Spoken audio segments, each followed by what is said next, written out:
তো এখন পর্যন্ত হচ্ছে আমরা এই পর্যন্ত তুলছি, মোটামুটি ১ বালতি পর্যন্ত হয়ে গেছে এবং সামনের দিকে আরও তুলবো।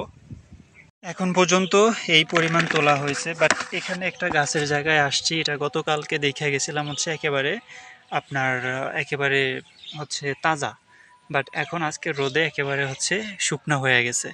বাট গাছটা এত বড় এবং এত ফুল আর এত ফল ছিল বলার মতো না। তো এখন এটায় যা আছে সবগুলা তুলে ফেলতে হবে। মোটামুটি এইটা থেইকাই কমপক্ষে আধা কেজি বা ১ কেজির মতো তোলা যাইব।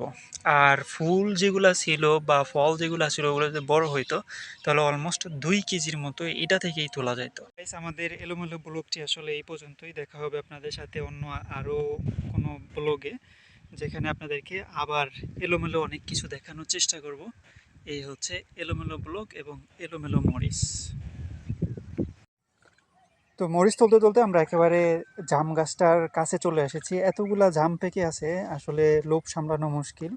আমি মরিচগুলা সুন্দর একটা জায়গায় রেখে গেছিলাম। এখন জাস্ট যে জিনিসটা করবো সেটা হচ্ছে উপরে উঠবো জাম খাওয়ার জন্য। So let's go. তো সব মিলে আমরা মোটামুটি ২ দিনে হচ্ছে অনেকগুলা মরিচ তোলার চেষ্টা করেছি। কারণ একদিনে সবগুলা দিলে এগুলা আসলে বিক্রি করাটা একটু ডিফিকাল্ট। এই কারণে হচ্ছে আমরা ২ দিনে দিছি এবং আর যে বিষয়টা সেটা হচ্ছে যে আমরা চাইলেও এগুলা একদিনে তুলে শেষ করতে পারতাম না। আজকে ভীষণ রোদ ছিল, যার কারণে হচ্ছে বেশ ক্লান্ত লাগতেছে এবং অনেক বেশি ঘামাইছে। তো এখন যেটা করতেছি সেটা হচ্ছে এখানে বসে বসে একটু রেস্ট নিতেছি। আমার পিছনে যেই হচ্ছে ঘরটা দেখতে পাচ্ছেন, এটা হচ্ছে বীজতলা। আমরা এখানে হচ্ছে বিভিন্ন ধরনের বীজ তৈরি করে থাকি।